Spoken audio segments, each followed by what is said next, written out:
Good evening. We're going to go ahead and get started. We want to welcome you to our first ever Lamplighter Lecture at Emmanuel Fellowship. We are hoping to start doing these as just things pop up, and we have folk in our community with gifts and knowledge that they want to share. So this is our first one, and our hope is to host these sorts of events from time to time. They are an opportunity to illuminate the scriptures, for believers and non-Christians alike to have a better understanding of the Bible. So tonight we are going to hear from our very own Emma Augustin. Emma is currently enrolled at Lipscomb University in Nashville, Tennessee, where she's studying archaeology and biblical studies. And so she is excited to share about the historical context of the Christmas story with us tonight. So without further ado, please welcome Miss Emma. Thank you. Okay, this is cool because I've never been able to use this before, so that's awesome. Okay, well, welcome. I'm so glad you guys braved the weather. I wish it was a little colder outside, so it would be magical and snowy, but it's okay. I'm so thrilled to be able to do this at my home church, and I'm so thankful just for the opportunity given to me by my pastors and support from my professors. It's just meant the world to me, so I hope you all enjoy it. I want to start off by emphasizing exactly how important archaeology is to historical context. When we talk about archaeology, no, we're not talking about dinosaurs. Is it a science? Is it history?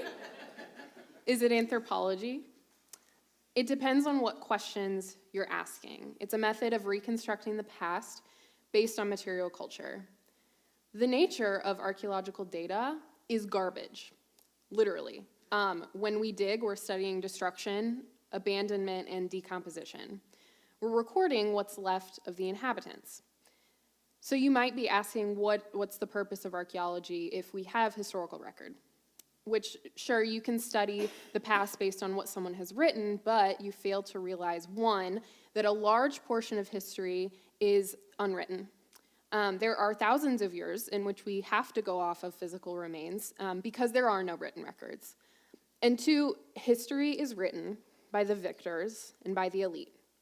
And the concept of factual, unbiased, objective record keeping was actually not always the priority. So oftentimes, you are getting a very small window into the historical context via written records. Archaeology gives us the opportunity to broaden our lens in this sense. This is especially important in the context of biblical history, because if we don't have the material remains to speak into what we read in Scripture, we are left with extra biblical documentation and literature, which, while good and helpful much of the time, there's still a lot lacking to help us clarify its total context. After all, a large majority of characters we read about in Scripture are not the elite. They are not the proud or the privileged or the noble. So to give a preface, the purpose of this lecture is not a sermon, but rather an evaluation of the context of the Christmas story. So we will be weaving together historical sources, archaeological data, and biblical texts to hopefully come out on the other side with a more well-rounded understanding of what we read in Scripture. So I guess the best place to start would probably be the Gospel of Luke. And yes, it works, okay. The birth of Jesus. In those days, a decree went out from Caesar Augustus that the whole empire should be registered. So let's set the political scene for a second. Caesar Augustus, hopefully we all have a pretty good idea of who that is, the adopted son of Julius Caesar, and at this time, the emperor of Rome. Big deal. Okay. The whole empire. It's a lot. Okay, I want you to notice the map and how it's divided into different colors. You have imperial provinces in blue, senatorial provinces in like the pinkish color, and then client states in green. Now, Judea is actually a client state under Rome. This map is later than the events of Christ's birth, so you'll see Judea listed as an imperial province. That is later. At this time, we're talking about Judea as a client kingdom. So we need to understand the patron-client relationship, which was major in the Roman like cultural context. It operated from the individual level all the way up to governmental level like we see here. And so as a client kingdom, Judea was expected to be loyal and submit to Rome, while Rome, as a patron, offered Judea protection and sponsorship. Unlike an imperial province, which Judea would later become, like I said, they had their own sense of independence, their own taxation system, and Herod had his own military. Okay, we have a pretty good idea of what patron-client kind of means. Herod is the client king of Judea. All right. Yep. This first registration took place while Quirinius was governing Syria. Before we move on, I wanted to point out a quick translation issue here. We know Quirinius was governor of Syria, but that was not actually until 6 AD, which is roughly a decade after the events of Christ's birth. However, Luke uses this Greek word hegemon to describe Quirinius. This term is a bit of a looser definition than just governor. It could mean anything related to a leader or one who is in authority. This makes a little more sense, as we know Quirinius was in a military command at this time, but he was not the legal governor until 6 AD. Therefore, what we likely have is just a translation or interpretation issue rather than a historical discrepancy. This could very well read, while Quirinius was a strong man in Syria. Okay. What about the census? We do not have a record of this exact census Luke tells us about. However, we do have one from Egypt later in the Roman Empire, analogous to that which is recorded in Luke. And this record survives in Egypt because that's where things survive. It's also where papyrus was invented, but the climate really is so dry that it makes it extremely viable for preservation. This is not so for Judea. This region tends to experience very cold, wet winters like today, and retains a lot of humidity. So this papyrus reads, "It is necessary for all those residing for any cause away from their own districts to prepare to return at once to their own areas of administration in order that they may meet the family obligation of the enrollment." Okay, that is a mouthful, but I mean, it sounds pretty familiar, right? That's basically what we're reading in Luke. So this is actually a good time to bring up this archaeological principle. Absence of evidence does not equal evidence of absence. It simply means it hasn't survived. When working with remains of the past, especially ancient history, you have to realize that some of this stuff is not going to come out on the other side. The lack of evidence does not confirm its non-existence, which that's a very narrow-minded perspective. Environmental conditions and human activity are both major factors affecting the preservation of artifacts. Okay, so Herod the Great, here's our guy. He reigned in Judea from 34 BC to his death in 4 BC. He was king of Judea, proclaimed king of Judea by Mark Antony, and now you might be asking, well, like, what about this guy Augustus? What's going on here? The Battle of Actium in 31 BC. This was a civil war between Antony and Augustus, in which Augustus secured his victory and consolidated his power, which made him the first undisputed emperor of Rome. This is also the time which we see a major shift from the Republican era to the imperial era of Rome. So, what does Herod do? Antony is gone, and it would seem Herod's job might be in jeopardy, maybe.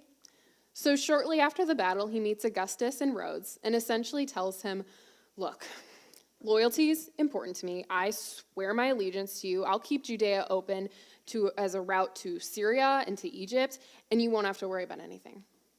So he's a bit of a brown-noser. And Augustus accepts. And a big part of this is I don't think he has an alternative. So Herod's really loyal. How loyal is Herod, really? Well, we have a lot of remains to rely on, actually. Herod the Great is called Herod the Great because of his building projects in Judea. We have Herod's palace in Jerusalem. The Second Temple in Jerusalem, which you can also call Herod's temple because he expanded it so much and enhanced it.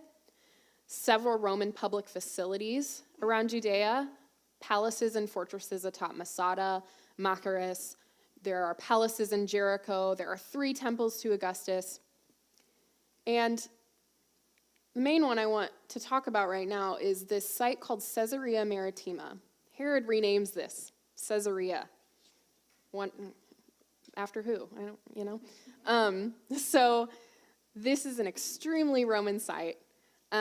This is a coastal site in Judea, major port city, and it's super Roman. So we have a hippodrome right here for gladiatorial games or chariot races, a theater, some bathhouses, and this is probably the most impressive part of this site. This is a harbor. This is an artificial harbor. Herod had this built out into the sea. This is not naturally occurring. And then lastly, I want you to see this green spot right there, if you can see it. That is where Herod built a temple to the goddess Roma, who was kind of the embodiment of Rome, and a temple to Augustus. And so I want you to imagine yourself a Roman official who's sailing from Rome to Judea to check it out and be like, I don't know about this Herod guy. I don't know if he's really loyal. I don't trust him. And then you come upon Caesarea Maritima and you're like, oh, never mind. It's very impressive and clearly speaks to what Herod is trying to do here. So we land with Herod's kingdom at the time of Christ's birth. What is Rome's interest in keeping Judea in the picture? Their main interest is military, and this is kind of twofold. There is a major power rival in the east, known as the Parthian Empire. Think like modern-day Iraq, Iran. And yeah, some of this is trade as well. Egypt at this time is the breadbasket of the ancient world, and you want to protect that front as much as possible. Otherwise, Judea has centuries of unrest prior to Rome's arrival. And since it sits on the frontier of the Roman Empire facing the Parthians in the east, Augustus certainly doesn't want this to be a vulnerable spot. So Herod will provide bureaucracy for this region and hopefully absorb any unrest that might pop up. So Herod dances very well between Rome and Judea. And here we have a great recreation of what the temple in Jerusalem looked like in the first century. Yes, Herod enhanced and expanded the temple. He's a man of the people, obviously. He cares that much about the Jews in Judea. But let's analyze this architecture real quick. Porticos all around. You have a royal stoa where the elite would meet. And what you don't see in this picture is a citadel attached to the northwest corner, known as the Antonia Fortress, named after Mark Antony. And sure, this protects the temple itself and its surrounding area from potential invasion. But let's also not kid ourselves. Herod needs to keep the people in line, and he's protecting this space from insurrection. Okay, so now that we've established a good bit of our political context, let's talk about some issues that normally come up about the Christmas story. Dating. When was Jesus born? Okay, you guys didn't know you were in for a math class, but here we go. Herod's death is actually key to dating Christ's birth. We know, before I get into that, Herod's death is brutal to read about, if you're ever interested or into that sort of thing. But most scholarship agrees that it was in or around 4 BC. A decree went out from Caesar Augustus. He reigned from 27 BC to 14 AD. Great. And Luke 3 tells us in the 15th year of the reign of Tiberius Caesar, Jesus was about 30 years old, 27 or 29 AD, depending on how you want to look at it. So if his age at the start of his ministry is around 30, then we can place Jesus' birth between 6 and 4 BC. That's about as confident as we can get it. So, why is the whole AD, BC thing off a little bit? You can thank this guy. Dionysius Exiguus. Exiguus, meaning small, poor, insignificant. He gave himself this name, which I think very well speaks to his character. He was a 6th century monk who was actually incredibly intelligent. He translated thousands of works from Greek to Latin, and he is the reason we use BC AD or BCE CE, but it doesn't really matter which way you use it. Calendars used to be designed based on significant events or leaders. So Dionysius sought to invent a way of measuring the years based solely on the incarnation of Christ. And at the time, one of the major figures being used to measure the years was the 3rd century emperor Diocletian. He was a severe persecutor of Christians, and Dionysius refused to measure the time based on such a vicious person. However, he likely relied on poor data or inaccurate information, which landed him at dating Christ's birth just a few years later than when modern scholars estimate it likely occurred. But we all make mistakes that last a millennia, you know. It's fine. Okay. What season was Jesus born in? Great question. No, it probably wasn't winter. But we can look at a few things that might clue us into a time of year. Luke 1 tells us that in the days of King Herod of Judea, there was a priest of Abijah's division named Zechariah. This means Zechariah, the father of John the Baptist, is a priest of a particular order that serves twice a year for 2 weeks in the temple. This could mean spring or fall, because also the shepherds are out. It's not cold and it's not wet, so it's probably not like oppressively hot in the summertime. So we can maybe say that Jesus was born in the spring or fall, but I also want to say that this is all conjecture. So then why do we celebrate it on December 25th? A large part, you can thank Constantine, Rome's first Christian emperor. Constantine had a vision the night before the Battle of Milvian Bridge in 312 AD of the Greek letters chi and rho, a sort of monogram for Christ, which he paints on his shields, and he wins. So he's like, I kind of like this Jesus guy. Okay. After this encounter, Constantine becomes a worshiper of Christ. He had been a worshiper of the sun god Sol Invictus, which you can see a relief of here.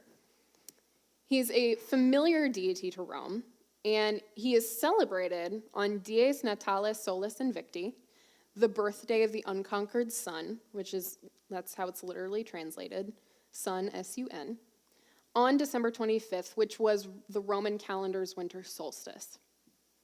The theory is that the early church in Rome adopted this holiday as their own, celebrating the birth of Christ in the place of Sol Invictus, as Christ is known as the Son of Righteousness in Malachi 4. Thus, we have a quote from St. Ambrose in the 4th century, "The unconquered sun has become the unconquered sun." And yes, this is a pun in Greek as well as in English. And a hymn from St. Ambrose as well. "Brightly doth thy manger shine, glorious is its light divine. Let not sin or cloud this light, ever be our faith thus bright." So it's beautiful. We can also see the imagery and the symbolism that the early churches may be pulling from. So, Nazareth, in Luke 1 tells us the angel Gabriel was sent by God to a town in Galilee called Nazareth. So Nazareth is a rural town in Galilee up north, and this is certainly not an elite space. Actually, Ken Dark, who's a British archaeologist, was fairly recently able to excavate under a convent in Nazareth and revealed a 1st century courtyard house. Now, we do have limited archaeology here because, one, Nazareth has been consistently occupied for 2 millennia, and you really can't just go knocking on everyone's door and asking them to leave so we can dig up the dirt. And 2, this is really a small rural community. You're not going to find much. But what this limited archaeology can tell us is that this is a small village with dirt-floored housing. There are groundstones and olive oil presses, and there are a few Jewish tombs outside the village.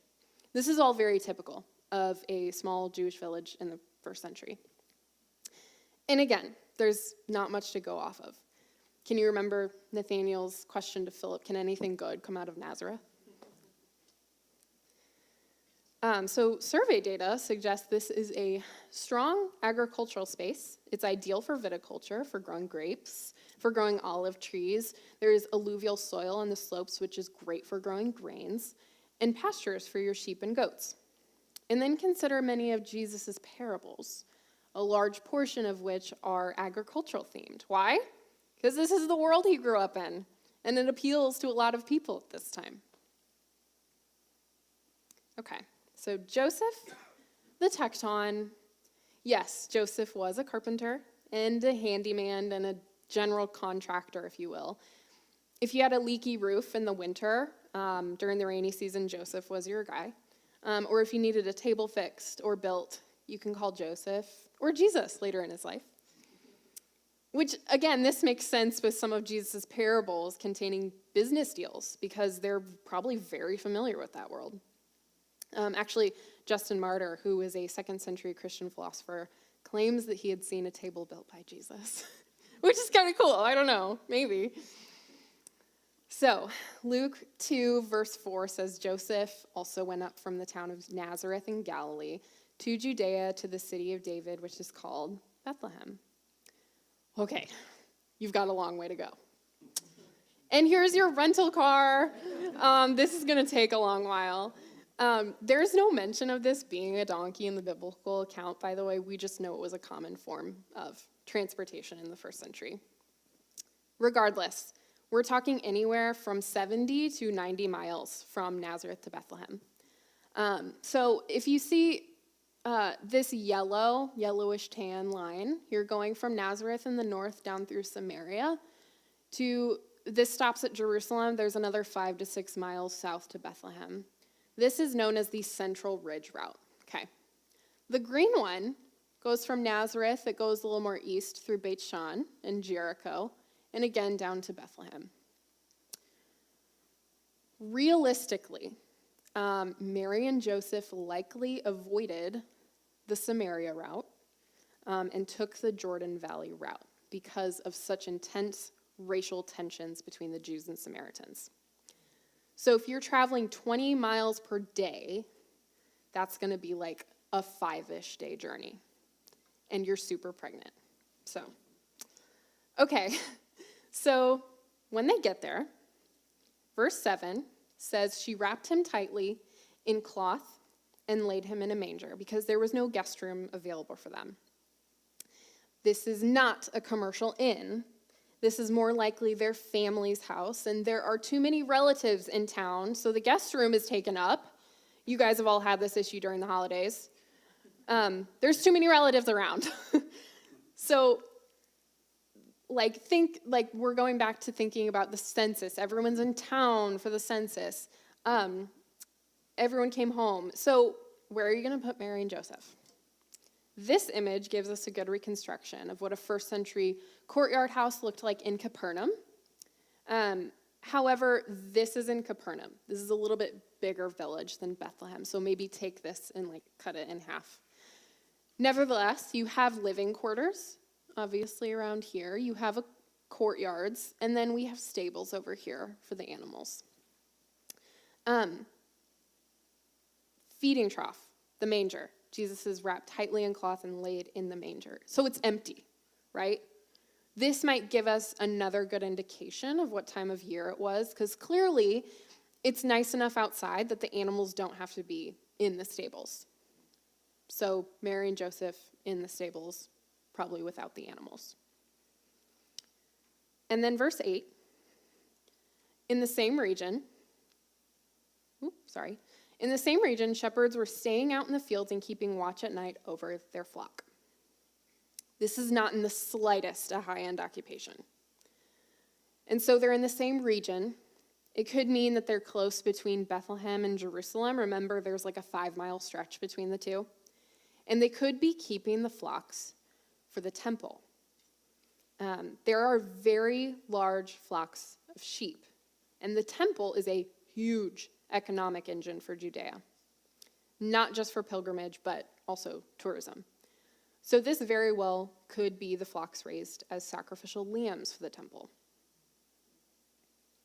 Okay, so let's jump over to Matthew 2. After Jesus was born in Bethlehem of Judea in the days of King Herod, wise men from the east arrived in Jerusalem, saying, "Where is he who's been born King of the Jews? For we saw his star at its rising and have come to worship him." When King Herod heard this, he was deeply disturbed, and all Jerusalem with him. Okay, so we have a big problem. Wise men from the east. These are magi, part of the royal council of the kingdom of Parthia. Remember, we talked about the Parthian Empire in the east. This is the major rival of Rome. Okay, these guys have the authority to confirm or select a new king for the Parthian Empire. We actually have a quote from Strabo, who was a first-century geographer who wrote essentially an encyclopedia, basically of the history of peoples and places. It's a massive work. He writes, "The council of the Parthians, according to Posidonius, consists of two groups, one that of kinsmen, and the other that of wise men and magi, both of which groups the kings were appointed." So when they come to ask Herod, "Where is he who's been born king of the Jews?" It's a very threatening and ominous question. Because remember, Herod is a client of Rome, and he doesn't want anything threatening his reputation with Rome, let alone threatening his position. Because they're either looking for the child they believe is the next king of Judea, or quite possibly the next king of Parthia, which is bad news bears for not just Herod, but all of Rome. And they say, "For we have seen a star at its rising." The Magi studied astrology and astronomy and took it very seriously. They used these methods to interpret cosmic events, i.e. the birth of a king. And the Greek phrasing here suggests a rising morning star, not just any specific directional indication. And we also know the planet Jupiter rises as the morning star in the constellation of Aries in 6 BC. These are possible suggestions for the star they are referring to. Now, every aristocrat in the Parthian Empire was expected to have their own private army of armed retainers. So we're not just talking a few wise men. This is a large armed entourage. And this is why it's written, Herod was deeply disturbed and all Jerusalem with him. The whole city was made aware of the presence of the Parthians. Unless your head was buried in the dirt, you know who's in town. Okay. Then they opened their treasures and presented him with gifts, gold, frankincense, and myrrh. These were pretty standard gifts in the ancient world to honor a king or a deity. Gold is a precious metal, frankincense for perfume or incense for worship, and myrrh for anointing oil or embalming. And the threefold gifts is probably where we landed with the idea of just 3 wise men. There are theories out there for why they gave Christ these specific gifts, some of which are beautifully theological in nature. And the Orthodox Church believes that what the women bring to Jesus' tomb the morning of his resurrection is this myrrh he was gifted as a child. Obviously, we have no way of knowing this, but it is kind of beautiful. Practically, this is really good money. These gifts are valuable and easily convertible wealth. In fact, this excerpt from a papyrus in Egypt tells us about the value of myrrh. For the myrrh distributed in the villages, no one shall exact more than 40 drachmae, which is a 40 days' wage, of silver for a mina weight, which is really small, or in copper 3 talents, 2,000 drachmae, with a charge of 200 drachmae on the talent for carriage, 10%, which sum shall be paid not later than the 3rd of Farmuti, whenever that is. Okay. So that tells us what they were given is pretty good money that Joseph might be able to exchange in the markets of Alexandria and Egypt and live off of. They will have enough to support themselves for a while they flee to Egypt. So, why do they go to Egypt? Aside from the part where the angel of the Lord tells them to, Herod cannot touch Egypt. Remember, Judea is a client state. Egypt is an imperial province. Augustus has direct control over Egypt. And prior to Augustus, it was Cleopatra who held authority there, and she was an enemy of Herod. Herod has zero jurisdiction here. He cannot move in his military, and Mary and Joseph and Jesus would have a safe haven here until Herod's death. Fun fact, just because there's a picture of the pyramid there, we are actually closer in age to Mary, Joseph, and Jesus than they were to when the pyramids were built. That's how kind of it gives you an idea of how ancient some of these cultures are. So, what do we do with the Christ child? This is essentially the question Herod had to ask himself, and in a lot of ways, we have to ask ourselves this today, I think. I want to thank you all for attending, and I hope you walk away from this Advent season with a little bit of a new perspective on the Christmas story. Thank you. Ooh.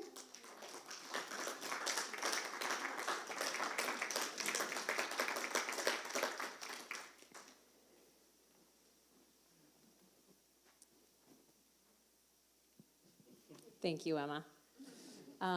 That was amazing. I hope you guys gleaned a lot from that, because I was in the back mesmerized by Emma's wisdom and knowledge in this topic, and passion for it, I think, was the most beautiful part. She actually has a passion to make this accessible to people to actually understand. So our biblical understanding is enhanced, and that was really beautiful. So thank you.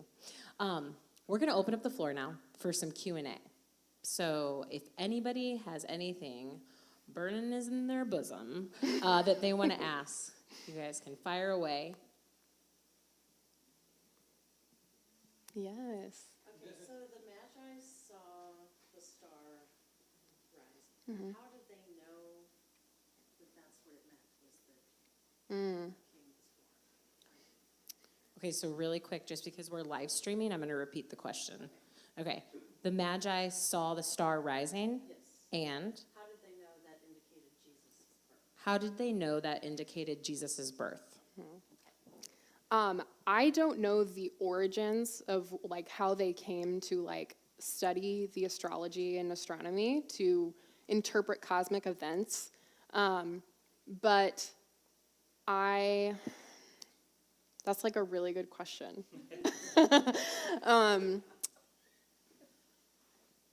I think that they were just, I think we don't understand their culture so much that it's like bizarre to us to be like, why would you just follow the star? Like, when we have such a broader understanding of like astronomy and science, and we're like, oh, this moves this way and this goes this way, and it just all makes sense. Like, we can explain it away.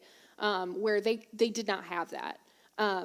Totally, I would say. I would say that they had that. But so I think that it was just a little more mystical in a sense to them. Not in a bad way, but just like this is kind of, it means something to them. Yeah, yeah.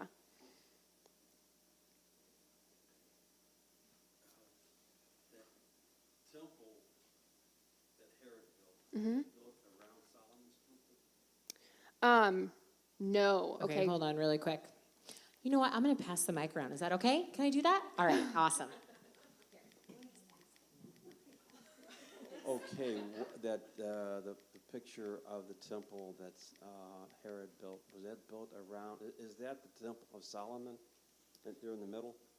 No, it's not. Okay. So Solomon's temple was built, and then we have the Babylonian invasion in the 6th century BC, in which the temple was destroyed. So that was the first temple, was Solomon's temple. And then we have, after, roughly like 70 years after the Babylonian invasion, we have like the Persians, like the Persian Empire becomes like the dominant empire in the region, they allow the Jews to come back to Judea. And so that's when they begin to rebuild the temple. And by the time Rome enters the scene, this is when we see like this massive buildup of architecture in Jerusalem. And so that's why it is so like, it's so Roman, like the porticos. In any other like pagan dominated city, like at a temple, you would see these porticos and a foundation, like huge, it's like huge. So that's why, yeah. Does that answer your question? Okay. And is that a temple? Yes. Okay, whose temples is it? It's the second temple. Yes, it is. Okay, It is the it's the Jews' second- temple. The second Yes. Okay. Yes. It's just that. It is the temple that contains the Holy of Holies. Yes. Okay, that's what I meant. Yeah. Sorry. Why is it important to understand all these things here now in our culture? Why is it important to you to understand the archaeology of this? And why is it important to us as the lay people? Those are 3 questions. Okay. Okay. So this, to me, and I hope this translates to all of you as well, this is so important because without the archaeology, without the historical context, we inherently read anything, like pick anything, we inherently read it with a bias and with a lens. And so when you have things like archaeology and historical record to kind of illuminate what you read, it brightens it up. It makes it more accessible to you as the reader, and it is, you're able to understand more of the nuances that maybe aren't so explicit in the text itself. Yeah.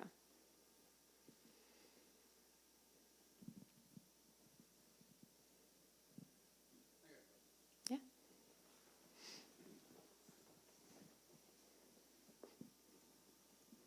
So as a believer getting into a secular dominated workspace, right, is that daunting to you or is it encouraging to you? I love this question. Okay. It is encouraging, and I'll tell you why. So biblical archaeology as like a niche, which it is very much a niche, is dying. And I don't want that to sound like, oh, it's dying, but like in the secular universities, it is being cut, like defunded. What is saving biblical archaeology of the Near East are Christian universities and institutions, because we have a real solid interest in what's going on. So honestly, the field is being supported by the Christian community, which is awesome. It's being, like, it relies on so much of people's donations and support. And I think it's a really cool thing, because it's like, this is not just like, oh, we just make a ton of money and because like we don't. It's a community, like it's a real big community of support around this field. So, yeah, thanks. So you went to Israel this summer and did digging. What did you find? Anything interesting? Oh, thank you. I got to dig in the Shvelah region of Israel, which, let me actually point that out to you. Let me find it, maybe. Oh my gosh, sorry guys. There we go. Okay, the Shvelah, which is a geographical region in Israel, is this kind of central region here. So I got to dig at Tel Bernah, which is, let me get my bearings here a little bit. Okay, so we're like right about here. That's about where Tel Bernah is. It is a late Bronze Age site. We were digging a massive structure, which had a cultic complex in it. And this was our last season at Tel Bernah. Probably not actually our last season, but thus far, it is the biggest late Bronze Age structure in the southern Levant that we have ever found. we don't have things to compare it to. So it makes it kind of a mystery as to what's going on here, because there's also not like a real settlement around it. So it's like, what's going on here? It begs for like a lot of new research questions, which is exciting.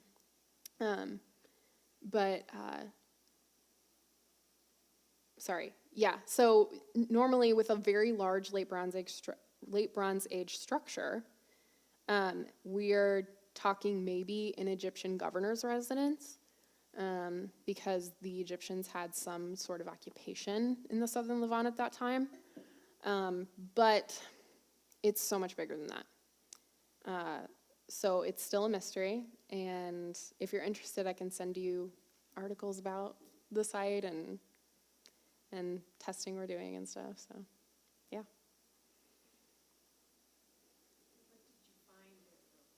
What did we find? Lots of pottery, in like late Bronze Age pottery. It is very strictly late Bronze Age. And Chris, do you have that picture I sent you of me in the dirt? Okay, I'm sorry. Did you find the Holy Grail? Yeah, no. Were you looking? So the most exciting part for me was just learning how to dig properly, because this was actually my first archaeological dig. And, we were digging in this square, and all of a sudden we were like, okay, I'm sorry, let me back up. Israel's very interesting, because you know how here we're like, oh, it's like the summertime, let's all go to Disneyland, okay, as a family. They go on like archaeological digs as a family. Like they'll be like, come on kids, let's go dig in the dirt, which is so cute. And so I was digging in this square, and squares are 5 by 5 meters, and we have balks surrounding the squares to keep it systematic and even. And we told these little kids that we were like, you can like dig in this balk, like it's no big deal, it's fine. And they were like, I think I found something. And we were like, yeah, okay, like, it's probably a rock, okay. But I went over and looked, and like it was a giant sherd of like a store jar. And I was like, oh, okay, so you actually found something. So I had to tell my supervisor, and so we opened up the bulk, and it turned out to be this like small little room, which we think could be like manufacturing of like jars and store jars and stuff. So I, like, for a really long time, I was just digging, and like it felt like the lower and lower and lower I got, it was just more and more and more store jars. And so that was really exciting. You have to like do it in a really specific way so you don't hurt them more. But it was just all this like, garbage. Like it is garbage. It's somebody's garbage. And so it's just all these pottery sherds that I was pulling up and like being like, oh my gosh, I think actually these pieces go together, but I'm not allowed to put that together right now. So yeah, it was really cool. Oh yeah, that's that's the square, so you can see that's me. I'm all dirty, and that's like, you can really see the pottery pretty well, just like hanging out of the dirt there. And actually something really interesting, when it comes to this kind of delicate stuff and artifacts, you can see I was using like a little flimsy paintbrush. But also, sometimes we have like these metal tools, like things that you would use as a dentist in like somebody's mouth. But sometimes we use those to articulate a square. But when it comes to pottery, we have to use, you don't have to, but it's recommended that you use an antler, a deer antler. So I was working with a deer antler because it does not scrape or damage the pottery like a metal tool would. So, yeah. Yes? So how did your interest or passion into archaeology, biblical archaeology, how did that begin, or where did that begin? Yes, thank you for asking that. So that's a great question, because my bachelor's is in music business. So it's like, what are you doing talking up here? And so I got a minor in theological studies, and then in order to fulfill my requirements for the theology minor, I went to take a class at Jerusalem University College in Jerusalem on the basically the Bible and its historical setting, geographical setting. And so I got to visit a ton of sites and just get really a good idea of the land itself, like the physical land. And that is when I was like, oh my gosh, this is so cool. And it if you ever get the opportunity to go, it truly it just illuminates the Bible for you. And so it's an incredible experience. And so that's where I was like, I might have some interest in this, but I was so far along in my degree that I was like, I'm just going to finish music business. And then after that, I started thinking about what I really wanted to do because I had just graduated undergrad and I was like, I don't know what I'm going to do with my life, as everybody does. And I was like, no, I really love the Bible and I really love history and context.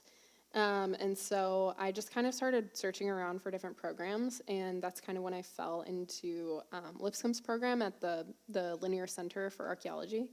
And that's their passion as well. So I was like, I think this is going to work out. So, yeah.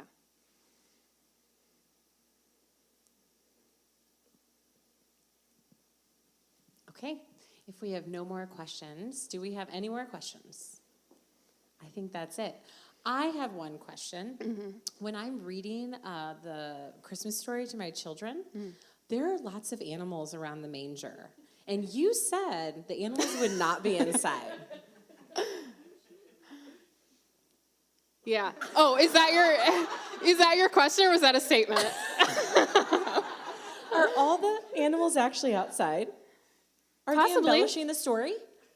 They might be outside. Okay, maybe they went Maybe there's a in couple inside. to check out Jesus. Oh, yeah. Yeah. I mean, yeah. They were like, I think he made us. My We dog should- comes okay. and visits me when I'm in the bathroom, so yeah, maybe. Well, this concludes our comedy hour.